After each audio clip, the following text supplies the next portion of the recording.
Members, any other questions? Assemblyman O'Neill. Thank you, Chair. I'm going to change the pace a little bit for you. First of all, I don't really want to hear about what your trustees make or don't make. Just like we did, we volunteered for these jobs. We worked hard to get elected to these jobs. So I appreciate your service, but I don't want to hear it. Two, I've got to appreciate your honesty too, because I've got to somewhat build upon what the speaker had to say. I appreciate your honesty, coming in with your statistics on your performance, being so miserable. I'm amazed that you brag about this. I'm happy. I am not from Clark County. My children went to Carson City schools, did well, and have done very well since then. And they exceed these performance levels, but maybe it's because we're smaller school districts. But I'll get to the point. I'm not an educator. I'm not from Clark County, but I retired as a division chief in law enforcement. And one of the things I did in law enforcement with my division was I always had to look at my resources. You've asked for $21 million to put officers in schools, but yet you've got your officers out on 215, 95 working traffic. Would you please explain to me where that's a good use of resources when you say you need more cops in schools? Please. Superintendent Jar, for the record, I'd have to go back and understand what the question around 215 and why they're The doing question is traffic. very simple. You got X number of police officers, correct? You want more to put in schools, correct? But yet you can put them out working traffic out on the interstates. How does that contribute to the safety and security of your schools when you want officers in the schools? So I'd have to understand, Superintendent Jar, for the record, I have to understand this exact specific as to the purpose, as to the when. They could have been chasing a student or following. But let me, if I may, sir. You're digging yourself a hole, sir. I did a so the Google question- search a little bit, and it was just 2 days on your local radio station down there. I think it's Channel 8, showing pictures of your officers working out on the interstate doing traffic enforcement. That's all. It's a simple question. Explain to me, if you can, why that's a good use of resources. Superintendent Jar, for the record, I'd have to check with the chief of police. Thank you. Thank you, Chair, for the time. I appreciate it. Thank you. Assemblywoman Brown-May. Thank you, Chair. I'm going to follow up on the security, if you don't mind, and I'm going to focus a little bit on Assembly District 42. Durango High School, Spring Valley High School.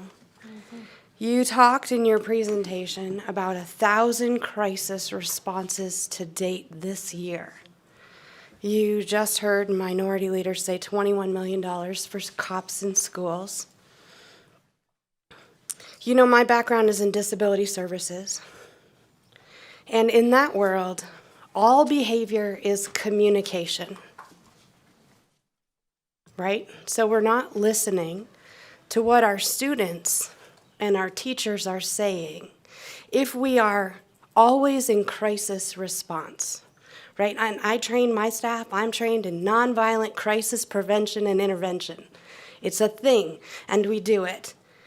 And I looked at the statistics, my populations by race in Assembly District 42, and 12.4% of that entire population are Black or African American.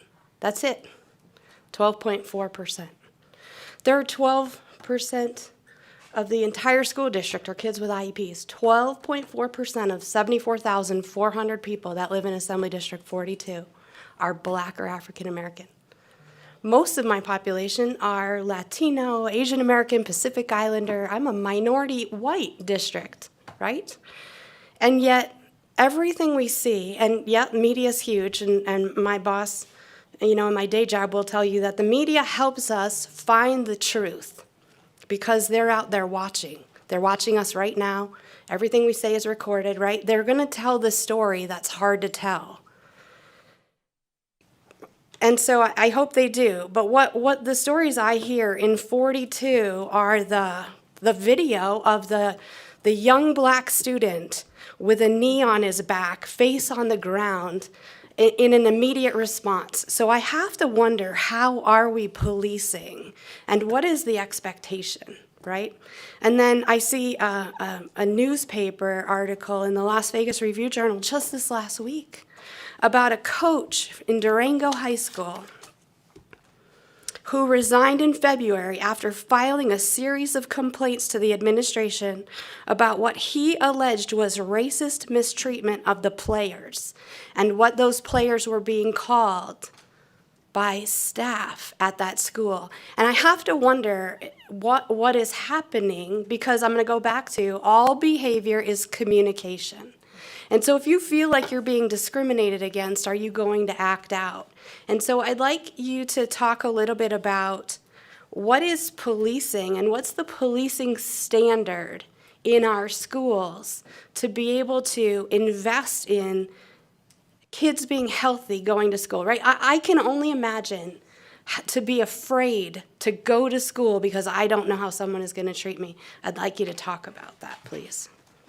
Superintendent Jar, for the record, and I'd go back to the 21 million and the police officers. There was a request when we were at the hearing. We was here at the hearing last week, talking about the police and the de-escalation training and all the different training that we presented to the committee here on school policing.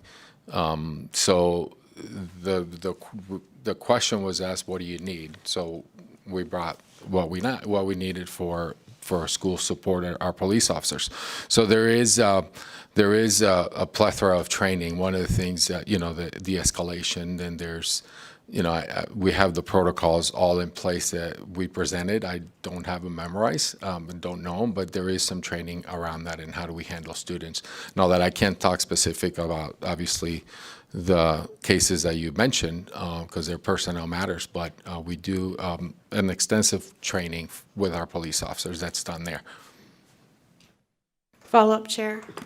Thank you. So it feels like we're building prisons, not schools. It feels like we're building correctional facilities, right, with increasing policing and the way that we're handling the behavioral actions in our students, right? And I'm not saying don't be safe and have security, right? Metal detectors for guns on schools and knives and I get that, right?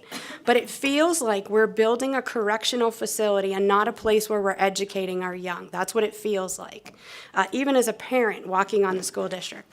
And then where are we funding the behavioral schools? Why are they underfunded? If we are having those issues, what does that look like and how do we correct that? Jason Gotti for the record. So behavior schools are funded essentially as central programs rather than through the pupil-centered funding plan per pupil funding. We have, I believe it's 6 designated behavior schools. They're funded at an average of about $20,000 per student. Versus a traditional comprehensive school, if you look at the entire district, is somewhere around $4,500 to $4,600. And the reason for that is, obviously, there's less students and there's more need. And so we fund those based off need and have actually, I think, just increased some additional funding from additional resources through social worker as well as teachers at some of those schools for this year as well. Thank you. If you don't mind, just in closing, and I know I've taken a lot of time, I'd really love to see the statistics around who is involved in the incidents that you're reporting, the crisis responses, but then the actual incidents. I understand that there are 6,000 violent incidents and 94 arrests that were made between August 22 and February of 23. That's your own data, right? And so I really want to understand what is happening with regard to violence on our school campuses. And I support policing. I have a military police officer as a child, but I think we're moving in the wrong direction if we're going to continue to treat our schools like correctional facilities. Thank you, Chair. Thank you. And I know that it's getting late, but I promised the constituents that I would ask the questions. But I do want to go back to something you just said. You said you believe there's 6 behavioral schools. And correct me, did you say that You spend $20,000 per student at those behavioral schools? Jason Gaddy for the record. Yes, I just had the data pulled. I'm trying to pull up the exact number just to make sure it is 6 schools, but I do know that the number is right around $20,000 per student on a per pupil basis for the amount of money required to run those schools. Okay, well then, I would like for you to get the information back to this body of where that $20,000 goes, because on opening day of this school year, I intentionally did not go to a school in my district that I do every opening day. I make it to every school, but I went to behavioral school in the Northwest Valley because the principal there said that they needed help. They had a handful of educators dealing with a multiple number of students that came through a metal detector, had to have everything taken off of them, parents volunteering. And in the last few weeks, we've had a teacher with a broken arm because that teacher slipped going between classes, students in the cafeteria because they didn't have an educator. So I would like to know where that $20,000 per pupil is being spent, because I've witnessed that it's not being spent at that school. Maybe at the other 5 behavioral schools, but not at that one. So if you could get that to us, I would love it. I'm just going to quickly go through the list. I don't need a dissertation, I just need an answer to the questions. The second question that's on this list is $26 million was awarded for safety upgrades at one high school after a teacher's brutal attack there. What was spent at other middle and high schools to improve safety?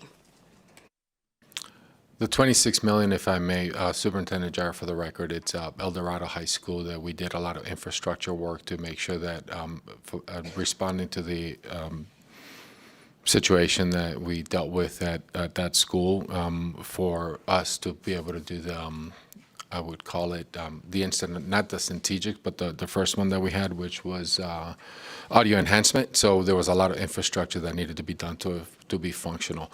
I don't have at the top of my head how much we spent on all the others, but we have a total of $85 million that we spent on safety measures, for example, fencing, single point of entry, and some of these other measures that we've taken on safety, but we can get that broken down by school. We do have a plan. We're not done yet. Cameras and a lot of those different things that we're working on. It's a multi-year plan to address it. We can get that to you, Madam Chair. Thank you. I know Assemblyman Watts has a question, but I'm going to go through a few more of these before I go to him. What's being done to help substitute teachers who have no health benefits? Is there any funding for that? Jason Gaddy for the record. Right now, currently, we don't have any dedicated funding for substitute benefits. They are eligible through the Affordable Care Act based off of number of days worked or hours worked during certain periods. And so, but then that comes at a cost to those employees as well. So at this point, we do not have anything built in. There have been discussions around looking at that option as well, though. Next question, then I'll go to Assemblyman Watts and come back to myself. Why are children at different schools and different schools handling bullying incidents differently, especially when there is a racial profiling or discriminatory factor involved? Is there funding for training the staff and the administrators to all be consistent on handling these situations? Brenda Larson-Mitchell for the record. We did provide professional learning for all principals and secondary assistant principals last summer. We have built a very robust bullying protocol, an RMI protocol that is literally step-by-step for our administrators to follow as they are working through those procedures. So there should not be a difference in the steps that they are doing at schools. Thank you. Assemblyman Watts? Thank you, Madam Chair. Actually, I've got a couple questions, if that's okay. First one is actually to build off of the last question that the chair asked. And this was a question that got asked to many of the other districts at our first meeting. So you mentioned some of the programs or initiatives around SEL. and you just mentioned some of the site level with the administrative level on bullying. What has been done on restorative justice implementation, both funding and training at the school site level?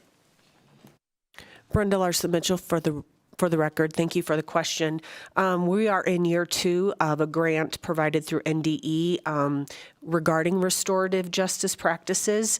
Every school has a 5-person man team, and we have trained 1,379 educators. We have 70 left, and we're training them in May. Thank you. Next question. So one of the and this kind of builds on some of the questions that were asked around mental health and social workers. And so, I see that you have an outline in valuing the workforce around investments in educators. And we've had that discussion about how educators are critical, but so are all our support staff. And they play such incredible roles. They're making sure that students get to school. They're making sure that students get fed, and they're providing a lot of those additional supports that allow teachers to focus on teaching. So, can you just speak to what is envisioned for valuing the education support professionals in addition to the educators with this investment? So, Superintendent Jar, for the record, one of the things that my board has prioritized is obviously the salary schedule as well, and the increase of their salary. Well, that's why we did transportation. When you look at the presentation, we also, and Mr. Gowdy will be able to speak to it more on the healthcare contributions that we made because it was going up. So we negotiated with our partners there as well. It is a priority. We are currently looking at campus security monitors as well and our custodians, and looking at their reclassification of those jobs as well. We did the 12-month, our office clerk as well, in increasing their pay. The SPTA, which is our aides in our special ed classroom, so we partnered with our ESEA as well to increase their salary. So it is a priority.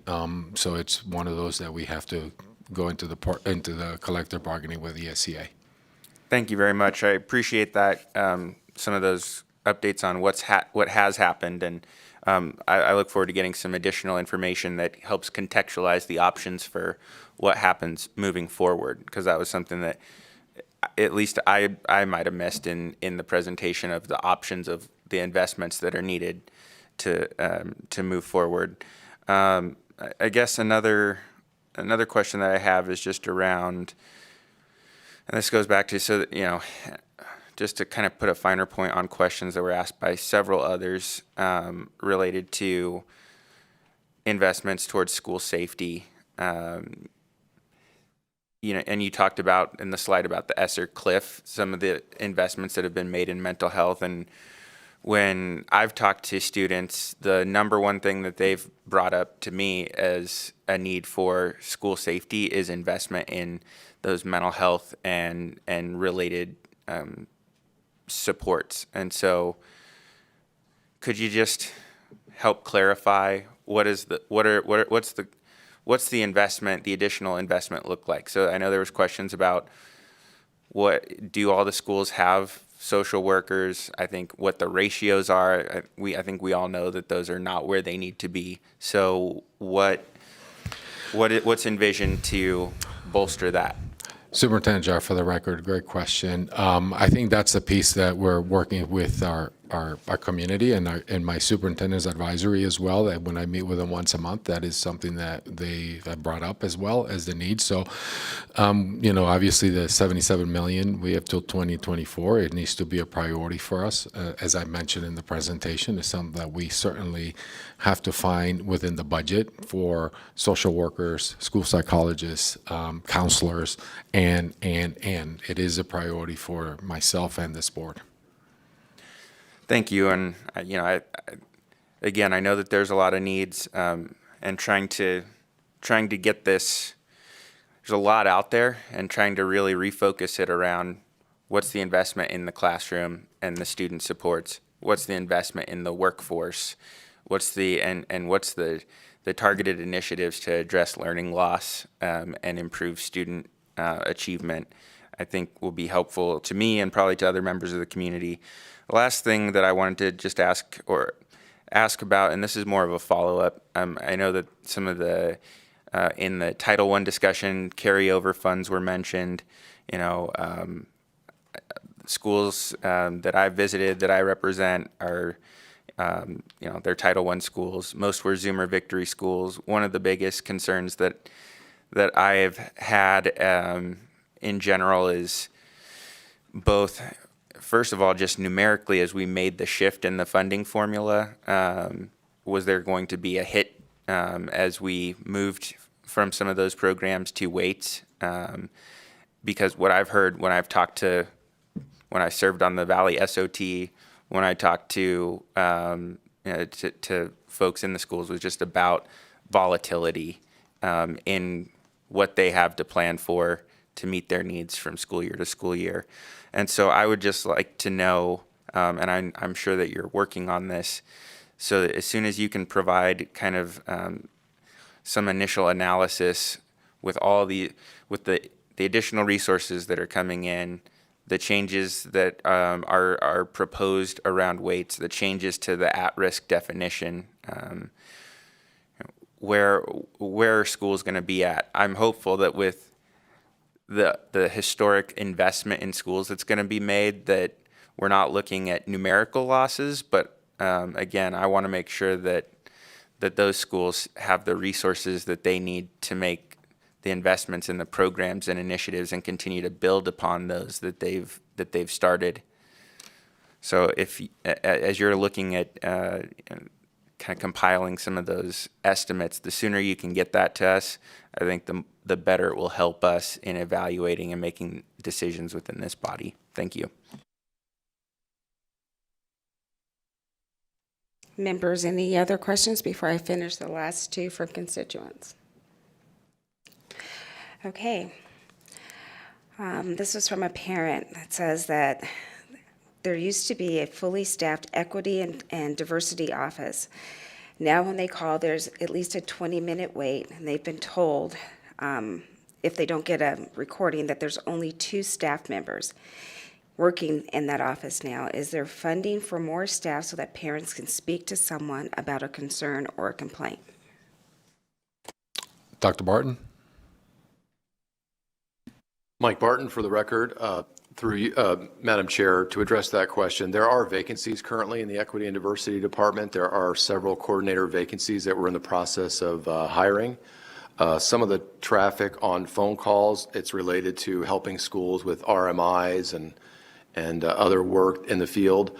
But once those vacancies are filled, we definitely anticipate those numbers going down. And you say a couple of vacancies. Do you know the actual number of vacancies in that department? We have 2 coordinator positions currently vacant. Thank you. Next question. Special needs children do not have enough classroom aides to assist the teachers. Many resulting incidents have resulted in large lawsuits payouts when a student or staff member was harmed. Couldn't federal funds have been used for better training instead of paying out large settlements from district funds? And what's the plan with the added money coming to the school district for special education teachers and classroom aides? So I can start with when you look, we've done Superintendent Jar, for the record. One of the things that we did a review a couple years ago on special ed, and one of the things that we started doing some training for all our administrators on the need on supporting students. When you think about, so that's one of the things that we've done. Chair, what was the second part of the question? The parents said that there's been a lot of money paid out for lawsuits. Wouldn't that monies, the federal funds, been better for training? And then with the historical number of dollars that is coming in this next biennium for the school districts, what's the plan for hiring more aides and special ed teachers? Superintendent Jar, for the record, as I mentioned, Chair, we looked at and increased the salary for our aides because obviously there's a huge need there. When we think about obviously the huge need that we have for supporting our special ed students is concerning, and look at the student achievement as well. So something that we will prioritize within our budgeting process. As far as the situation, it alluded to when we did the review is that there was a lack of training of our administrators, so we did that, and we're actually doing that ongoing. And you may have answered this earlier, but I'm going to ask it because it's on the sheet. How many schools currently have a suicide prevention program, such as the Hope Squad? Superintendent Jar, for the record, I'll have Dr. Barton. I don't know if it's not all of them. Those are school-based decisions. But Dr. Barton, do you know the Hope Squad? Mike Barton, for the record. Madam Chair, Hope Squad is a site-based decision. We'll have to get back to you on how many schools use Hope Squad as a intervention. Thank you. All right, members. Chair Dondera. Thank you very much, Madam Chair. I actually do have a question that someone sent me. What is the plan for ongoing support for the additional technology in schools made possible by the ESSER funds, which will be going away? So can you sort of address, like, do you have a plan to keep that going, and how's that going to work? Superintendent Jara, for the record, Chair Dondera Loop, that's part of the discussion. As a matter of fact, we are, as of recently, if I may, the number is around $30 million to continue with the Chromebooks for one-to-one. So that is a decision that we have to make and prioritize. When you look at the flat panels that we've put in schools to put a standard, we also, with our ESSER dollars, have staffing allocated to that. So those are decision points that we will have to make as a school district. And are you, with so many technology things that we have now in education, are you having any trouble hiring staff or retaining staff to do those technology jobs? Yes, and I think that goes back to the Superintendent Jar, for the record. I think that goes back to the pay, and because they can go out into the private sector and be a tech versus coming to with some of those salaries that we pay as well. So. Thank you very much. Thank you. All right, seeing no other questions, and there have been many. I thank you for the presentation. I thank you for the information. I thank you for answering the pointed questions. And for those that you didn't have answers to, my request is that you get those answers to our committee manager, and that committee manager can get all that information to the board, to the members on this fiscal committee. So We will do that, Madam Chair. thank you. And with Thank you. that, we will close the presentation from CCSD, and we'll move to the very last item on our agenda, and that is public comment. If there's anyone here in the audience that would like to make public comment, I invite you to the table. If there's anyone in Las Vegas that would like to make public comment, I invite you to the table there. I see you waving.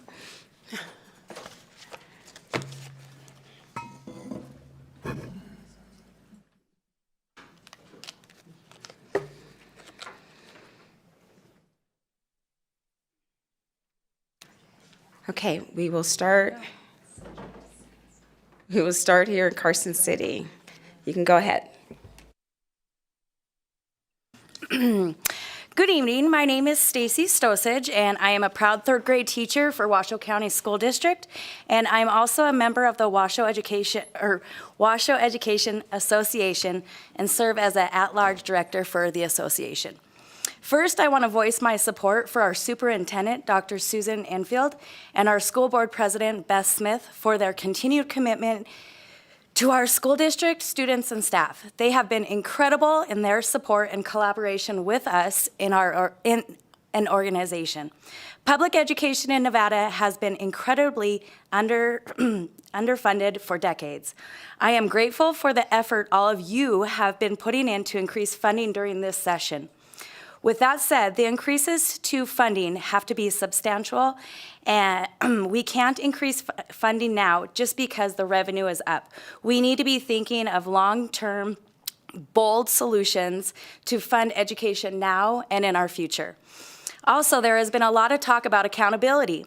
And yes, districts should be held accountable for making sure this money goes into our classrooms, but politicians and lawmakers at the top should be held accountable for fully funding our educational system.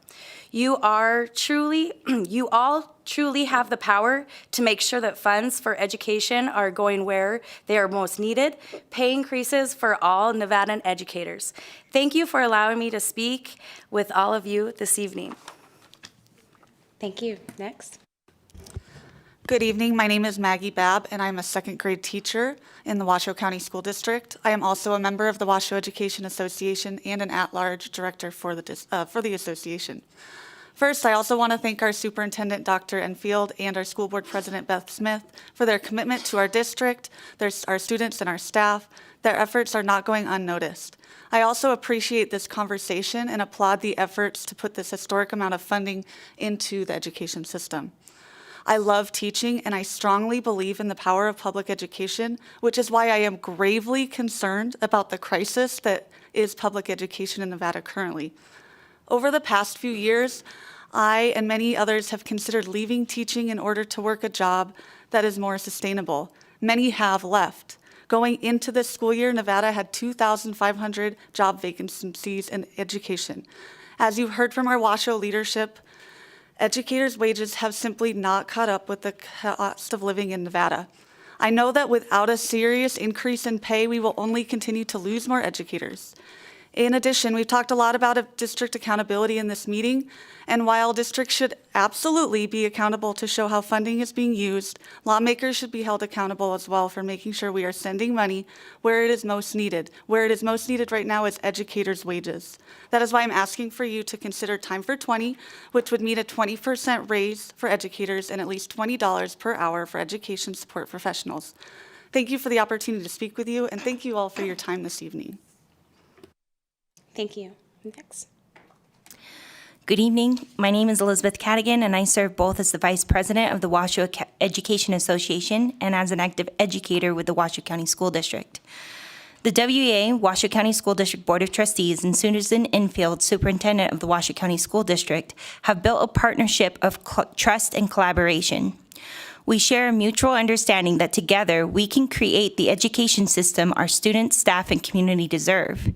However, we recognize that this work does not come without a cost, and we are calling upon you to allow Nevada's education system to take precedence. As a lifelong Nevadan, my experience in Nevada's public education system has shown me that Nevada's schools have been underfunded for decades. While we have been given enough funding in the past to survive, we certainly have not been allowed to thrive. A plant that is given minimal sunlight and the tiniest amount of water will survive, but will it grow? The way we provide for Nevada's education system is quite similar. We can't expect our students to blossom if we do not provide them with the support they need to grow.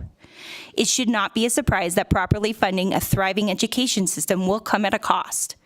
A damaged roof costs more to repair the longer it is ignored. The same can be said about Nevada's education system. The longer we wait, the higher the cost will be to bring our education system to a point where we are thriving rather than merely surviving. This legislative session, there are choices to be made.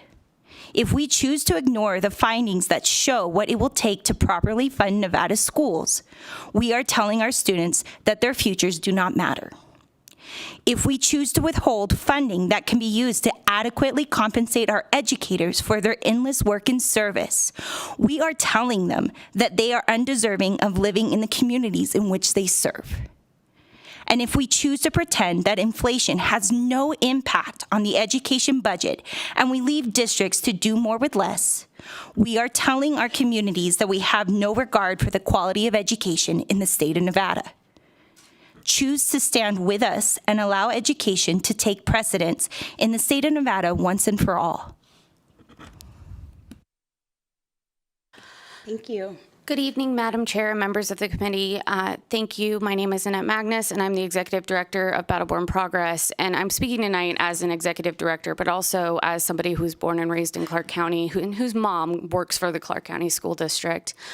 I have never been so embarrassed by a presentation in this building in my life. Seeing what my kid, I'm glad I don't have kids at this point, because I would be moving to Washoe County if I did. This is unacceptable from the Clark County School District. I know you all know that. And it is high time that we hold them accountable and hold the people who are sitting here accountable tonight, not our educators who work so hard every single day to make sure that our kids have what they need and make sure that those kids are taken care of. My mom has bought alarm clocks for those kids out of her own pocket. And it's not our educators' fault. They are doing everything they can with the resources they have. It is the people who are sitting here tonight, it is them. And the lack of accountability for what they have done is unacceptable. And I went through the Clark County School District. I am a proud product of that. There were problems in 2003 when I graduated. There are problems now. But as the senator said, I'm not blaming anybody for those problems then. I'm holding these people accountable who are sitting here today. And the numbers we saw in that flip chart where they were saying that it was bad in 2018 and now it's even worse in 2021 and 2023, I would be embarrassed to show those numbers if that was my nonprofit. I would be mortified. So my ask of you is hold them accountable, but also give our educators the respect that they deserve and pay them more, because that's the real problem here. We're not paying our teachers enough and we're not giving our kids the support that they need. Thank you. Anyone else here in Carson City? It's okay. Seeing none, we'll go to Las Vegas. Go ahead in Las Vegas. Is this on? I think so. Okay, good evening. My name is Terry Schuman, TerriSchuman, sorry about that. And I am here today to offer my idea on how money could be spent in our schools. Time for 20, a program that is being introduced into the legislature this year, acknowledges that all persons involved in our schools, including our students, our support staff, and professionals, will benefit. Support professionals and our teachers will benefit from this plan. For our students, this measure will reduce class sizes down to 20 students. I believe strongly that some of the social and mental issues that our students exhibit could be solved just by lowering the amount of students in each class. For our support professionals, this would mean a world of difference. Many ESPs are only making $11 to $12 an hour and must be working 2 or 3 jobs each week. As far as this would increase their pay up to $20, where maybe they can spend time with their family by not working in the second job. As far as our teachers and support staff that are past the $20 level, they will receive a 20% increase to their paychecks. I think that we are all aware of the drastic holes we have when it comes to filling our teacher and support staff shortage. We must do something now to prevent all staff from having the itch to move on. New Mexico did it with a 20% increase, and LA Unified and support staff did it with 30% increase. Nevada must not be left behind. Time for 20 is now. Thank you. Thank you. Next. Autumn Tampa. I am an education support professional and have been working at CCSD for more than 24 years. I started off as a substitute teacher and moved into a pilot program where I became a classified employee. I've been a special education specialized program teacher assistant. I've worked with as a teacher family assistant with pre-K, and I'm currently working in a reading skills center, which was formerly known as Zoom. I've had a lot of experience in a lot of schools, and I'm kind of making some observations here because it's been since 1998 that I've been working in all these schools. I've worked in over 160. There has been a problem consistently. I think, I don't know, I don't hear a lot of people talking about COVID, and as I listen to what everybody's saying, I think we kind of forget about that. You know, COVID had a real impact, and I think it brought a lot of things out, and hopefully bringing the things out will find better solutions. 2008, 2009, 2010, the Great Recession, education support professionals were surplused. I took a 30% pay cut back then, and hundreds of support staff lost their positions to balance the budget. There isn't enough money to give us, however they're formulating it, and I think it's great you're holding people accountable, but I think the realities is everything costs money, and we have not been funded for years and years and years. I can't pay my bills. They're all on credit cards. I have so many credit card debt that, you know, I'm like, okay, well, I won't be able to retire. I'll retire when I die. That's my realization. I've had more pay cuts than raises in this district.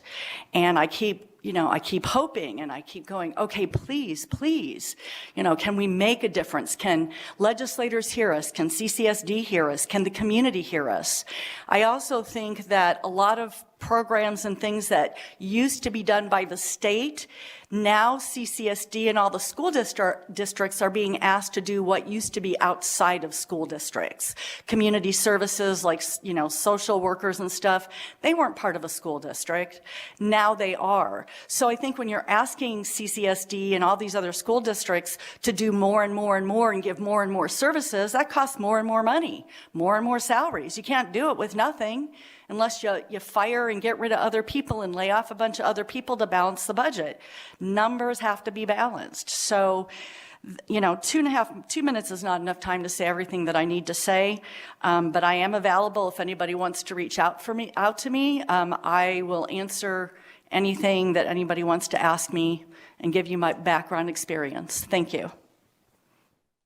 Thank you. I don't see anyone else in Las Vegas. BPS, do we have anyone joining us by phone that would like to make public comment? If you would like to provide public comment, please press star 9 now to take your place in the queue.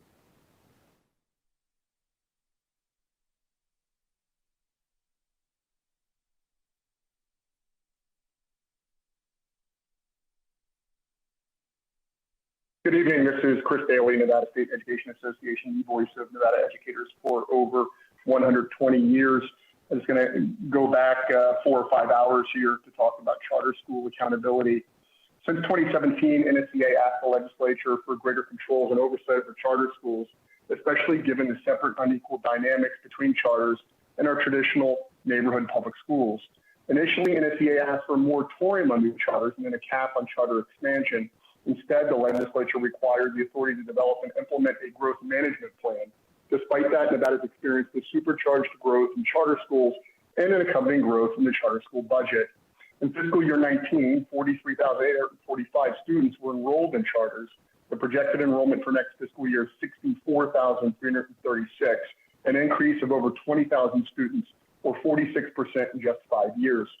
Since the passage of the Charter School Growth Management program in 2021, charter schools have grown by more than 20%. Contrast that with the overall public school enrollment, which has actually declined over that time. Growth management seems to have taken on a different meaning than when originally discussed at the legislature 4 years ago. The proposed appropriation of charters in fiscal year 24 is $608 million, the second largest in the state, now ahead of the Washoe County School District. While we usually talk about the need for additional education funding, charters take a bigger piece of the pie each year to the detriment of school districts. We've also called for greater charter school accountability related to their operations, especially given significantly lower levels of diversity in the students charters serve. While the authority has succeeded in reining in the worst charter schools and has made some incremental improvements, there's still a stark difference in student demographics, especially related to low-income students. Currently, 81% of Nevada students qualify for free and reduced lunch. Charters enroll only 46%. Even just looking at the new charter students, the authority still isn't meeting their own goal of matching the overall statewide demographics. Last session, NSCA asked for charter school teachers to be held to the same standard as neighborhood public school teachers, but even that legislation was watered down. We appreciate the legislature taking a closer look at the Charter School Authority, but we would point out, I think as discussed earlier this evening, the authority does not have the same control over individual charter school budgets and operations that districts do over their schools. The accountability called for in the series should be demanded of each individual charter school, many of which enroll more students than several of our smaller rural school districts. Thank you very much. Thank you. Next caller.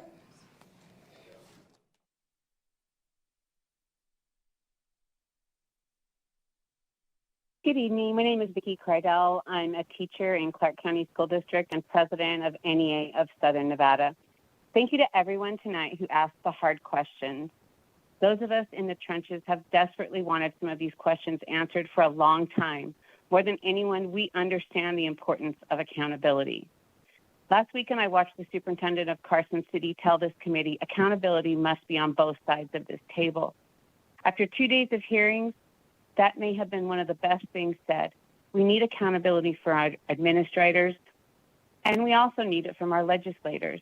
Here's a great example. To address the state's educator vacancy rate, the Time for 20 movement seeks a 20% raise for teachers. What was the legislature's response? A matching scheme that could result in only 10% in Clark County, while the other districts will see less than that, if anything at all. Where's the accountability there? This week, the head of the administrators union in Clark County set a bill to protect workers' jobs represented what was wrong with public education. When the principals think better worker protections represent everything wrong in education, it's no wonder CCSD schools are bleeding educators. Where's the accountability there? From the top down, you've held 2 hearings now with nothing but heartbreaking stories about how the state has failed to do its job for its educators and its kids. It doesn't matter which county a Nevada educator is in, we're all hurting. From our legislature to our administrators and even from the bargaining unit, if you speak out against hold truth to power, you are shunned, muted, and often ostracized. Where's the accountability there? We have no definition of accountability, but a lot of use of the term. We hope it doesn't mean more high-stakes testing. We hope it means investing in educators and the education itself. Spending on things that keep educators in Nevada's classrooms and our school sites, spending money on things that keep us safe, spending time figuring out how to implement the Funding Commission's plan to reach optimal funding. Accountability means acting when you have the power to help fix this crisis and taking responsibility when you fall short. And you have. Even though as teachers, we're always the easy target, teachers don't mind accountability. We just ask the same for everyone else demanding it of us.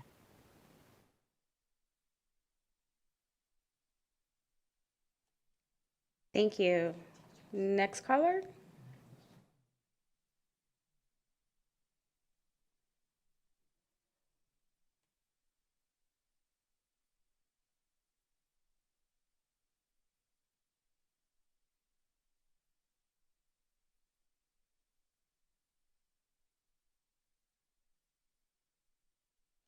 BPS, was that our last caller? Caller, please press *6 to unmute. Hello? We can hear you. Can you hear me? Yes, we can. Thank you. Hello. My name is Andrea Kelly, and I am the president of the Humboldt County Support Staff Organization. I worked for the Humboldt County School District in Winnemucca, Nevada for 13 years. I began as an ESL, ESP, and after 5 years transferred to an admin secretarial position. With the rise of inflation and the continued high cost of living, I have witnessed my colleagues looking for positions outside of the school district. They are searching for a living wage. We too have families. Our families need food, clothing, and a roof over our heads. I believe it to be grossly negligent to deny the cost of living wage to educators. Soon we will be depending on high school graduates with an emergency sublicense to educate our most precious assets. Oh wait, we're doing that now. They do not have the qualifications to replace our highly educated teachers, nor our highly trained ESPs. We are already stretched thin. Being short-staffed and with increased expectations educators are exhausted. We are entering the buildings tired and many of us stressed beyond measure, worrying how we can pay all of our bills, picking up second jobs to make ends meet, robbing Peter to pay Paul. With our district opening a food bank this year, I see many of our own staff utilizing that food bank to keep their families fed. I haven't even mentioned the safety issues we face every day. Please let educators know that we are appreciated. Funding is what we need. Once we receive those funds, they must be appropriated where they are needed most. A 20% wage increase to all educators and a $20 entry-level salary to all incoming classified staff. Accountability means using funds where they are needed most, like pay increases for every Nevada educator. That is why we say it is time for 20. To provide a 20% raise and a $20 minimum wage for all educators. Thank you so much for your time and for all you do. Thank you. Next caller.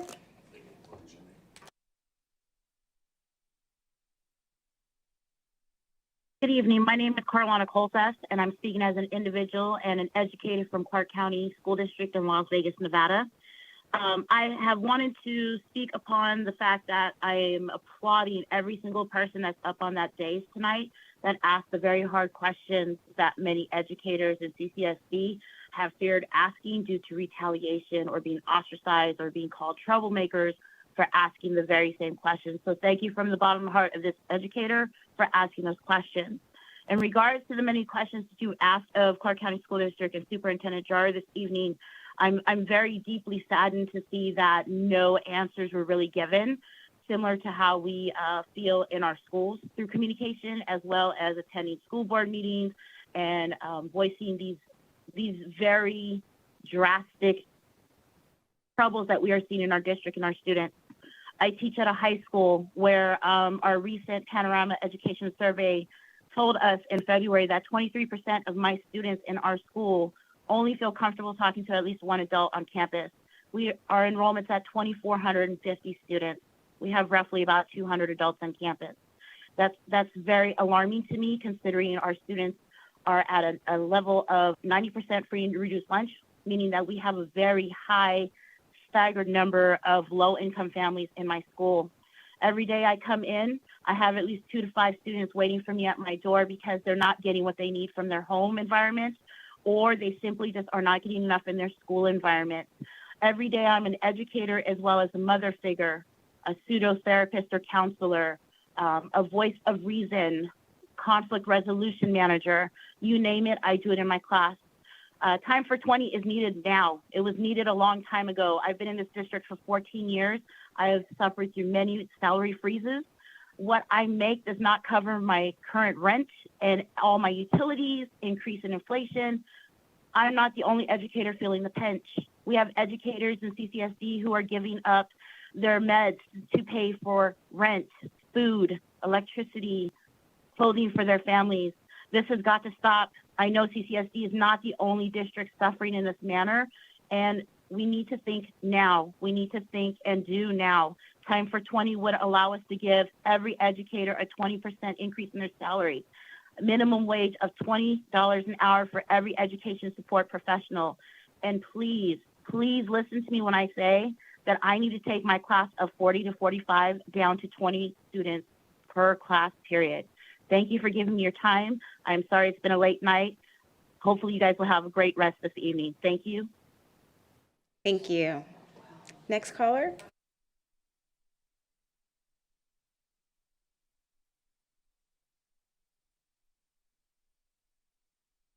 Hi, this is former CCSD trustee Danielle Ford. There are many people in CCSD who care, and there's a lot of suppressed talent. Unfortunately, these complex issues will not get solved while Dr. Jara is currently superintendent. He needs to be removed by an executive decision with literally anyone else placed as interim superintendent. Jara has blamed everyone for every single problem CCSD has.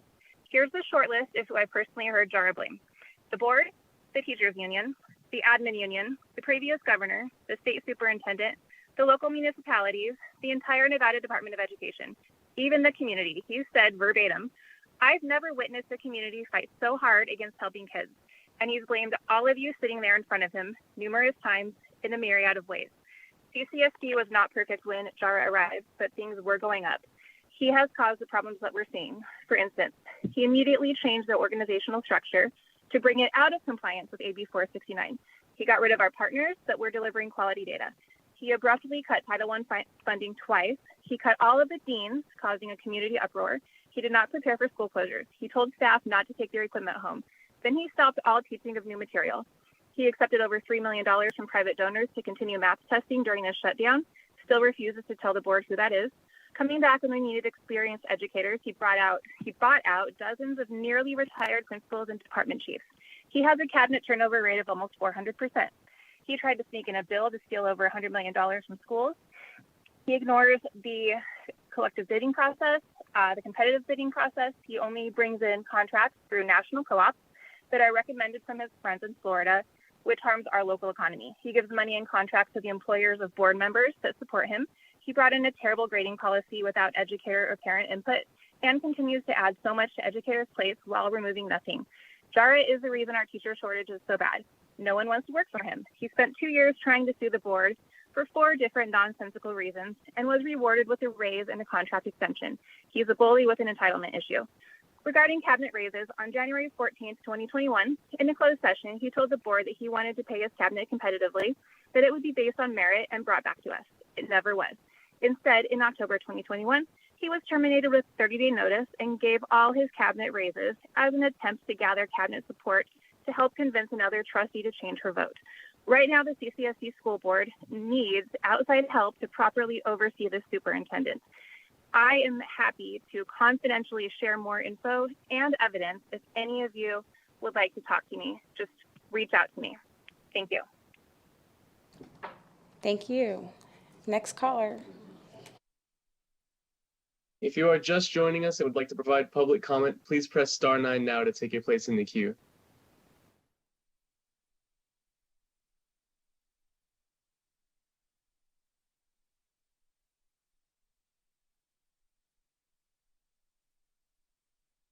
Good evening, Anna Binder for the record. I don't know how anyone could ever follow up Danielle Ford, but I'm just going to say this out loud. I was appalled myself at the last meeting when Dr. Jara recanted years of my testimony about what I was witnessing in my volunteer stance at low-income schools, recovering from the pandemic and whatnot.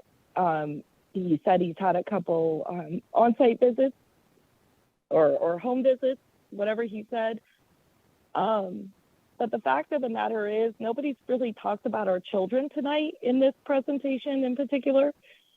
My heart is bleeding because as I sit here tonight, I know of families with special ability children that are being abused and neglected by our system.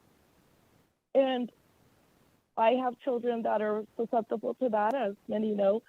But at the end of the day, the blame on AB 469 should tell you everything you need to know about AB 469. I've said this in other testimony.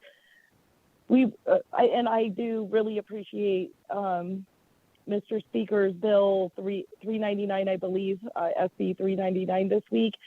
And AB 469 can be stronger. The more that the rabid raccoon scratches in the corner, the more you know you need to go in that direction. Thank you. Thank you. Next caller.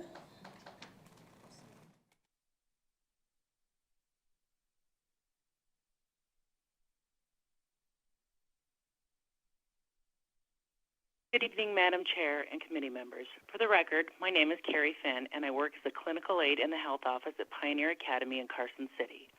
I'm Nevada's Education Support Professional of the Year, and I'm also the president of the Carson Educational Support Association. We've now had 2 days of accountability hearings, which is why I'm calling to speak in support of the Time for 20 campaign.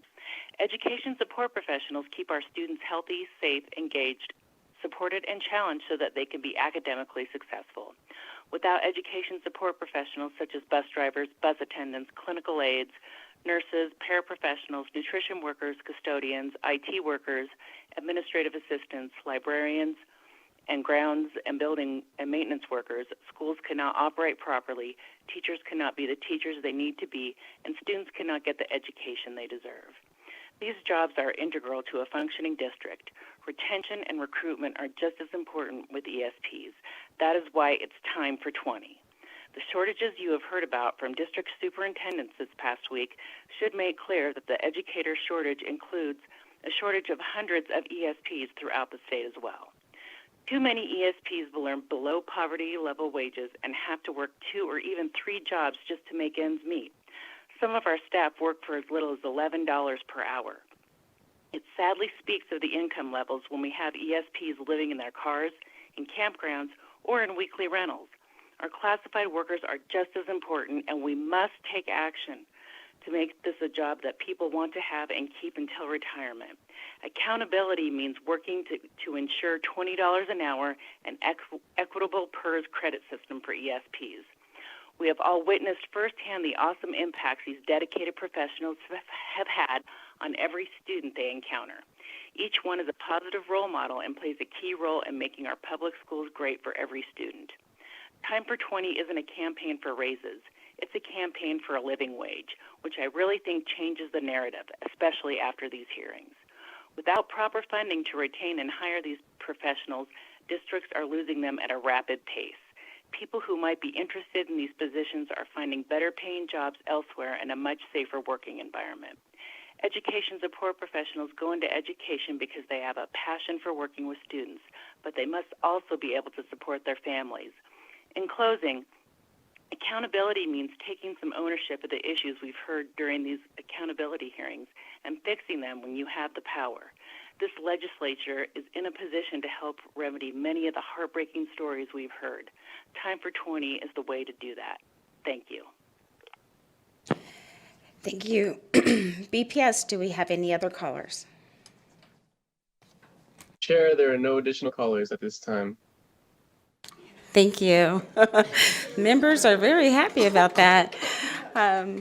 So members, we started this conversation on Saturday, and at that time I told you that Chair Dundara Loop and I, along with our legislative leadership, felt it important to hear directly from all of our superintendents. This is the first time this has happened in this body, and we've heard some wonderful stories. We've heard some heartbreaking stories about what's going on in our K-12 districts. But we had to hear the truth. I know it's been a long and lengthy night, but it's also been enlightening and it's been very important. I think I can speak for all of us. Collectively, we all want to do what's best for our kiddos and our educational professionals inside and outside of the classroom, because each one plays a very extremely important role in the success of our education system as a whole. I want to remind people that the recommended amount of funding for the K-12 system, it's in that budget because of the work that this legislative body did in the 2021 legislative session. And we are putting an historical amount of money in our funding system. But we've heard time and time again, tonight and on Saturday, that that may not address all of the needs and everything that we hope that it can. But I also heard at some point that we're going to have to look at what those other revenue options are and address those, because we have one pie in this state and we can only cut that pie so many times to address all of the needs in the state, including education.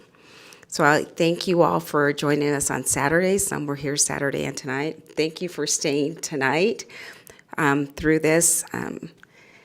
I appreciate you, and I know Speaker wants to thank our staff before we say goodnight. I'll let him do that before we adjourn. Thank you, Chair, and I just wanted to thank committee members. It's been a long week, and I'm just really happy we're able to do this. And as you know, we can't do this without our staff. And I'm looking. We have legislative police outside that are here late. our staff that's in the room. And of course, as you know, they take hours before and hours after we're here in this building. So, we're the ones that ran for these offices and chose to be here, but they don't have a choice. So I just wanted to take a moment to recognize everyone in the building who has made not just this hearing happen, but the hearing that happened on Saturday, and let you know that we very, very much appreciate you and the sacrifice you're making for the state. Thank you, Madam Chair.